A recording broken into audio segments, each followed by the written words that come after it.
제9장. 첫 언약에도 섬기는 예법과 세상에 속한 성소가 있더라. 예비한 첫 장막이 있고 그 안에 등잔대와 상과 진설병이 있으니 이는 성소라 일컫고, 또 둘째 휘장 뒤에 있는 장막을 지성소라 일컫나니 금향로와 사면을 금으로 싼 언약궤가 있고 그 안에 만나를 담은 금항아리와 아론의 쌍난 지팡이와 언약의 돌판들이 있고 그 위에 속죄소를 덮는 영광의 그룹들이 있으니 이것들에 관하여는 이제 낱낱이 말할 수 없노라. 이 모든 것을 이같이 예비하였으니 제사장들이 항상 첫 장막에 들어가 섬기는 예식을 행하고, 오직 둘째 장막은 대제사장이 홀로 1년에 한 번 들어가되 자기와 백성의 허물을 위하여 드리는 피 없이는 아니하나니, 성령이 이로써 보이신 것은 첫 장막에 서 있을 동안에는 성소에 들어가는 길이 아직 나타나지 아니한 것이라. 이 장막은 현재까지의 비유니 이에 따라 드리는 예물과 제사는 섬기는 자를 그 양심상 온전하게 할 수 없나니, 이런 것은 먹고 마시는 것과 여러 가지 씻는 것과 함께 육체의 예법일 뿐이며 개혁할 때까지 맡겨둔 것이니라. 그리스도께서는 장래 좋은 일의 대제사장으로 오사 손으로 짓지 아니한 것, 곧 이 창조에 속하지 아니한 더 크고 온전한 장막으로 말미암아 염소와 송아지의 피로 하지 아니하고 오직 자기의 피로 영원한 속죄를 이루사 단번에 성소에 들어가셨느니라. 염소와 황소의 피와 및 암송아지의 죄를 부정한 자에게 뿌려 그 육체를 정결하게 하여 거룩하게 하거든, 하물며 영원하신 성령으로 말미암아 흠없는 자기를 하나님께 드린 그리스도의 피가 어찌 너희 양심을 죽은 행실에서 깨끗하게 하고 살아계신 하나님을 섬기게 하지 못하겠느냐. 이로 말미암아 그는 새 언약의 중보자시니 이는 첫 언약 때에 범한 죄에서 속량하려고 죽으사 부르심을 입은 자로 하여금 영원한 기업의 약속을 얻게 하려 하심이라. 유언은 유언한 자가 죽어야 되나니 유언은 그 사람이 죽은 후에야 유효한즉 유언한 자가 살아있는 동안에는 효력이 없느니라. 이러므로 첫 언약도 피 없이 세운 것이 아니니 모세가 율법대로 모든 계명을 온 백성에게 말한 후에 송아지와 염소의 피 및 물과 붉은 양털과 우슬초를 취하여 그 두루마리와 온 백성에게 뿌리며 이르되, 이는 하나님이 너희에게 명하신 언약의 피라. 또한 이와 같이 피를 장막과 섬기는 일에 쓰는 모든 그릇에 뿌렸느니라. 율법을 따라 거의 모든 물건이 피로써 정결하게 되나니 피 흘림이 없은즉 사함이 없느니라. 그러므로 하늘에 있는 것들의 모형은 이런 것들로서 정결하게 할 필요가 있었으나 하늘에 있는 그것들은 이런 것들보다 더 좋은 제물로 할지니라. 그리스도께서는 참것의 그림자인 손으로 만든 성소에 들어가지 아니하시고 바로 그 하늘에 들어가사 이제 우리를 위하여 하나님 앞에 나타나시고 대제사장이 해마다 다른 것의 피로써 성소에 들어가는 것 같이 자주 자기를 드리려고 아니하실지니, 그리하면 그가 세상을 창조한 때부터 자주 고난을 받았어야 할 것이로되 이제 자기를 단번에 제물로 드려 죄를 없이 하시려고 세상 끝에 나타나셨느니라. 한 번 죽는 것은 사람에게 정해진 것이요 그 후에는 심판이 있으리니, 이와 같이 그리스도도 많은 사람의 죄를 담당하시려고 단번에 들이심 받으셨고 구원에 이르게 하기 위하여 죄와 상관없이 자기를 바라는 자들에게 두 번째 나타나시리라.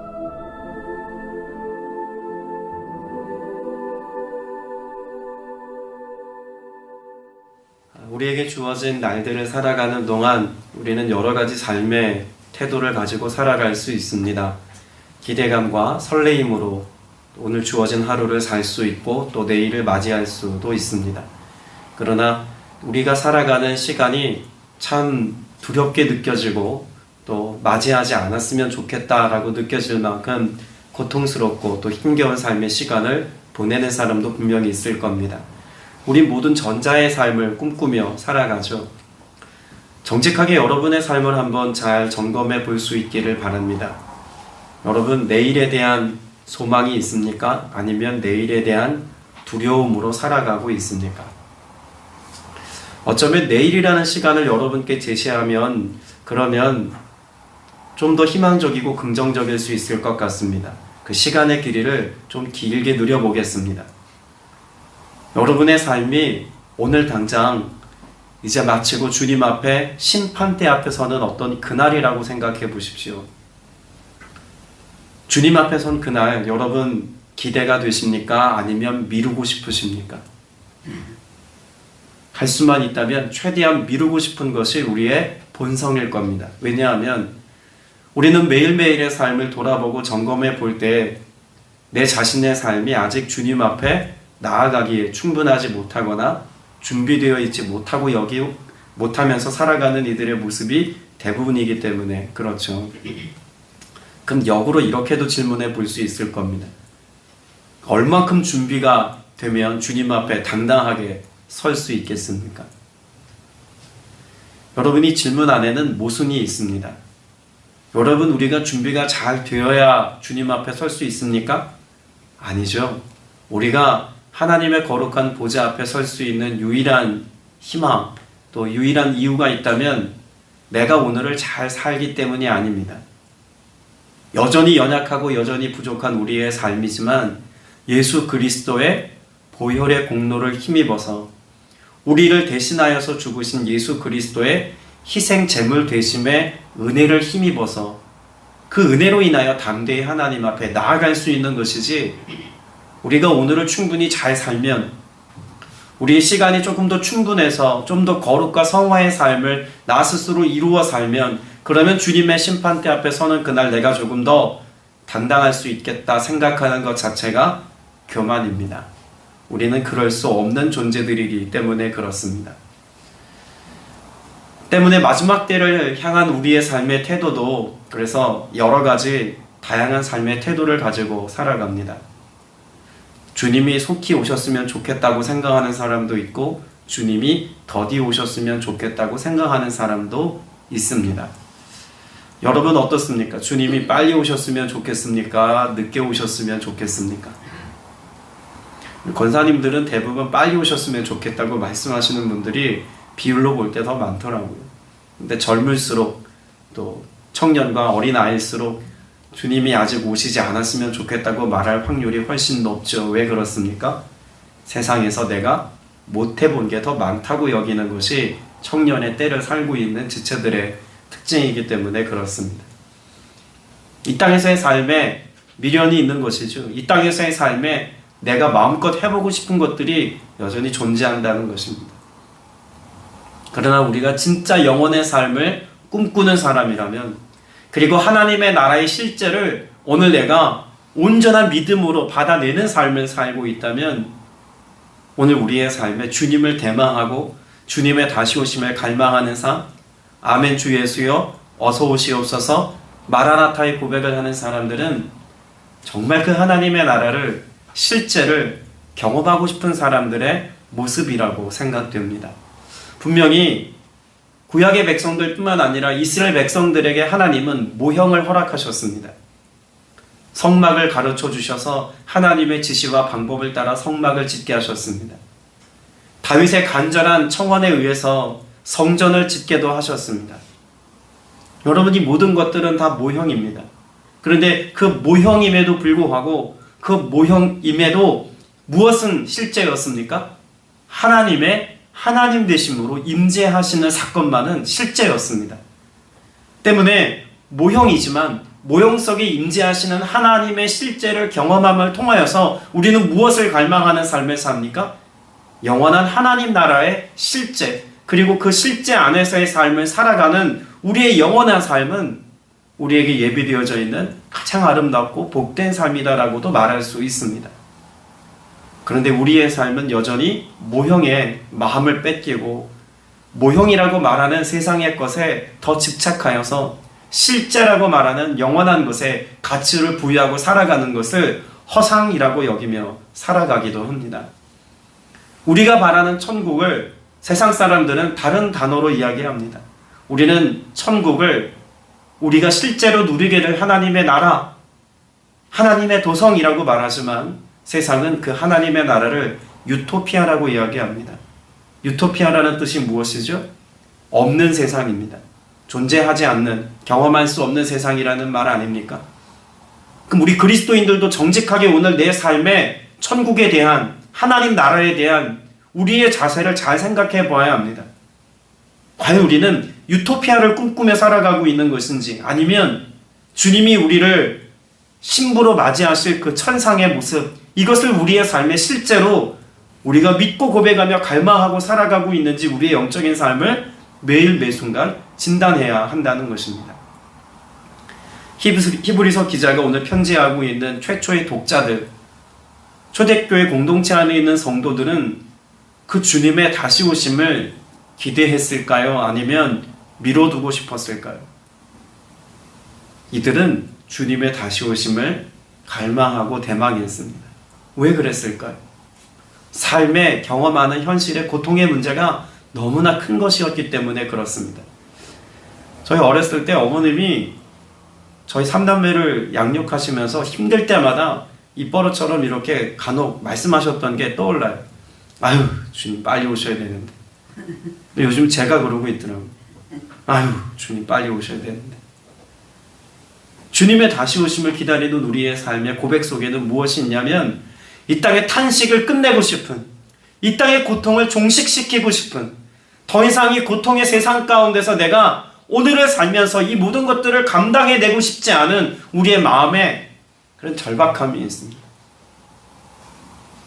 어쩌면 그거 진짜 믿음의 고백 아니겠습니까?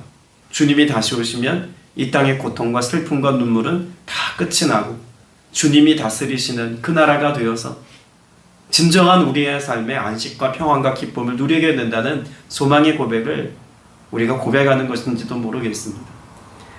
때문에 히브리서 기자는 무엇보다도 그리스도의 다시 오심의 때에 관하여 주목하여서 가르칠 필요가 있었습니다. 그래서 26절 이하에 보면 무엇에 관하여 말하냐면 시대의 종말에 단 한 번 나타나셨습니다 라는 말을 고백합니다. 자, 그러면 여기서 질문을 가져야겠죠? 종말은 언제부터가 종말입니까? 언제부터 성경은 종말이라고 말할까요? 예수 그리스도의 오심, 그 첫 번째 사건, 초림이라고 말하는 예수님의 성육신의 때로부터 종말은 시작되었습니다. 그러면 언제 끝이 날까요? 주님이 두 번째 나타나시는, 다시 오시는, 그래서 28절 후반부에 두 번째로는 죄와 상관없이 자기를 기다리고 있는 사람들에게 나타나셔서 구원하실 것입니다 라고 말하죠. 자, 그러면 종말은 시작되었습니다. 그리고 이 종말의 끝은 언제냐면 주님이 다시 오심의 때입니다. 여러분, 초대교회 공동체 성도들도 그렇고 오늘을 사는 저와 여러분들도 그렇고 우리 안에 가장 궁극적인 질문이 있습니다. 주님 언제 다시 오십니까? 때에 대한 질문입니다. 우리는 그 때가 궁금합니다. 왜냐하면 그 때를 알면 내가 잘 준비될 수 있다는 그런 착각과 오류 속에 살고 있기 때문에 그렇죠. 가끔 초등학교 아이들이나 정말 저학년 아이들에게 천국에 관한 이야기를 하다 보면, 구원에 관한 이야기를 하다 보면 아이들 수준의 이야기를 종종 듣습니다. 목사님, 주님이 오시는 그날을 정확하게 알면 주님이 오시는 날까지, 그 전날까지 내 맘대로 막 죄짓고 아무렇게나 막 살다가 그날 주님 앞에 잘못했다고 눈물 콧물 쏙 빼고 그렇게 회개하면 그래도 구원받지 않을까요? 주님이 오시는 날을 아는 게 좋지 않겠습니까? 그렇게 고백하는 아이들이 종종 있었습니다. 어쩌면 여러분 가운데도 있는지 모르겠습니다. 우리 욕망이라고 하는, 또 우리의 육체를 따라 살고 싶은 우리의 정욕이라고 하는 문제와 맞물려서 생각해보면 누구나 그런 궁금증을 가질 수 있습니다. 주님이 오시는 그날까지, 오늘 밤에 오신다고 하면 오늘 낮 시간까지도 아무렇게나 살다가 주님 앞에 단번에 회개하고 천국 가는 삶을 꿈꾸는지도 모르겠습니다. 이런 신앙, 건강하거나 정상적인 신앙생활이라고 말할 수 없겠죠. 여러분, 다시 오시는 주님을 기다리는 우리의 모습은 무엇과 같아야 합니까? 신랑을 기다리는 신부의 모습과 같아야 합니다. 그래서 오늘 두 번째 나타나시는 이라고 하는 재림에 관한 스토리도 예수님은 종종 무엇에 비유하여서 말씀하셨을까요? 유대인들의 결혼 풍습에 맞물려서 그것과 관련한 설명을 하시지 않습니까? 자, 앞서서 제가 때에 대한 이야기를 했다는 것과 그리고 다시 오심이라고 하는 컨디션을 잘 생각해서 유대인들의 결혼 풍습을 생각해 보시기 바랍니다. 신랑과 신부가 결혼을 하기로 양가 집안의 합의가 됩니다. 그러면 아버지가 아들을 데리고 신부 집에 가죠.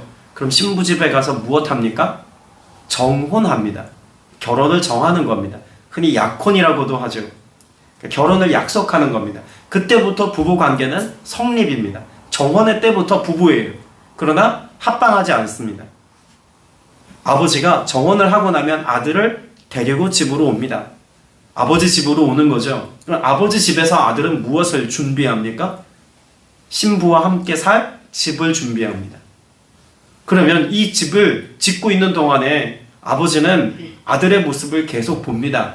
그리고 이때가 돼서 이제는 독립해서 아내와 함께 살아도 될 만큼 집을 잘 준비해서 다 지었고 준비가 마쳤다라고 생각되면 아들에게 이야기합니다. 신부를 데리고 와도 좋겠다라는 아버지의 허락이 있죠. 그러면 아들이 이제는 혼자 가서 신부를 데리고 옵니다. 그리고 아들의 집에서 살죠. 예수님이 이 땅에 우리의 신랑으로 오셨습니다. 오셨다가 어떻게 하셨습니까? 부활하심으로 가셨습니다. 그 가신 예수님의 모습을 예수님께서는 복음서 말씀에서 무엇을 예비하러 간다고 말씀하셨습니까? 처소를 예비하러 가신다고 하셨습니다. 우리와 함께 영원히 살 집을 준비하시는 예수님의 모습을 말씀하는 거죠.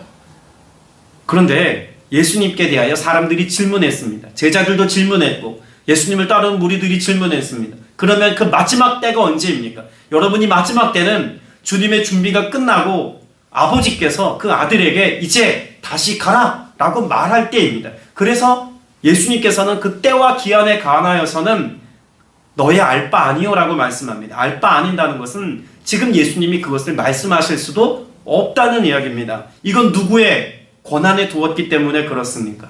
아버지의 권한입니다. 신랑과 신부가 정원에서 1년 뒤라고 날짜가 정해진 게 아닙니다. 약 1년이라고 이야기는 하지만 아버지가 계속해서 바라보고 계속해서 염두에 두었다가 아버지가 정하는 그때가 그 날인 겁니다. 그러니 오늘을 살아가고 있는 저와 여러분에게도 주님은 언제 주님이 다시 오실지를 말씀하실 수도 없고 하시지도 않았습니다. 그러면 오늘을 사는 저와 여러분이 마지막 때 이미 오신 예수님의 초림, 그리고 아직 오시지 않은 예수님의 재림의 때, 그래서 이미와 아직 아니 그 사이를 살고 있는, 종말을 살고 있는 저와 여러분이 무엇으로 오늘을 살아야 합니까? 여러분, 이것을 이야기하기 위해서 앞선 23절부터 25절에까지 말씀을 하고 있는 것입니다. 23절에 보면 그러므로 하늘에 있는 것들의 모형물은 어떠한 상태여야 합니까? 이런 여러 의식으로 깨끗해져야 할 필요가 있다라고 말합니다. 그러면 우리가 하나님 앞에 나아가기까지 어떤 삶의 모습이 전제되어야 한다는 것을 이미 강조하고 있는 것 아닙니까? 뭘 강조하고 있는 것입니까? 성결입니다. 여러분, 그리스도와 정혼한 신부된 저와 여러분이 신부로서 지켜야 할 것이 무엇입니까? 신랑이 집을 준비한다면 신부는 정결한 삶을 준비하는 겁니다. 더 이상 다른 사람에게 시선 두지 않고 그 1년의 시간 동안 남편이 집을 준비하고 그 아버지로부터 허락이 떨어지는 시간까지 자신의 몸과 마음과 생각을 늘 그 신랑에 대한 기대와 함께 부부로 살아갈 것에 대한 마음을 신부로서 잘 준비하는 것, 이게 신부가 할 몫입니다. 우리도 마찬가지라는 이야기입니다. 그 때를 알려고 하는 게 중요한 게 아니라는 거예요. 때를 알고자 하는 우리의 마음 가운데는 두 가지 마음이 있는 겁니다. 내 마음대로 마음껏 살다가 그날을 맞이하고 싶은 우리의 욕심, 혹은 우리 스스로 준비되지 않았음에도 불구하고 준비되었다고 생각하는 착각, 이 두 가지가 그 때에 대한 갈망을 갖게 합니다. 그러나 우리에게는 때에 대한 이해보다 무엇이 더 중요한 것입니까? 오늘이 그날인 것처럼, 오늘이 바로 그날인 것처럼 오늘 예수 그리스도의 보혈로 정결하게 되고 또 성령의 인도하심을 따라 순결과 거룩함과 구별된 삶을 인도받으며 살아가는 것, 여러분, 이것이 신부된 저와 여러분이 오늘을 살아가는 성도의 신앙생활이 되어야 할 것입니다. 종말의 때 우리는 그 종말에 마지막 끝자락에 살고 있다고까지 이야기합니다. 곧 주님이 오신다고 말씀하신 그때가 언제인지 모르지만 오늘 밤에 오셔도, 아니 오늘 예배를 드리고 있는 이 도중에 주님이 오셔도 이상할 게 하나도 없는 때를 우리는 살고 있습니다. 그런 우리가 오늘 갈망하고 바라고 기대할 것은 조만한 인간의 욕심을 더 이루기 위해서, 우리의 삶에 내 욕망과 내 희망과 내가 원하는 어떤 삶의 목표와 인생의 정점에 도달하기 위하여서 욕심껏 살아가는 것, 여러분 이것이 우리의 삶의 목표가 되게 해서는 안 됩니다. 여러분 성실히 사는 것 중요합니다. 오늘 내게 주어진 삶을 온전히 잘 살아내는 것 너무나 중요한 일입니다. 그러나 이것이 우리의 삶의 최종 목적지가 되게 해서는 안 된다는 것입니다. 저와 여러분의 삶은 본향을 향하는 삶이어야 합니다. 신랑을 기다리는 신부와 같이 그리스도를 갈망하는 삶이어야 합니다.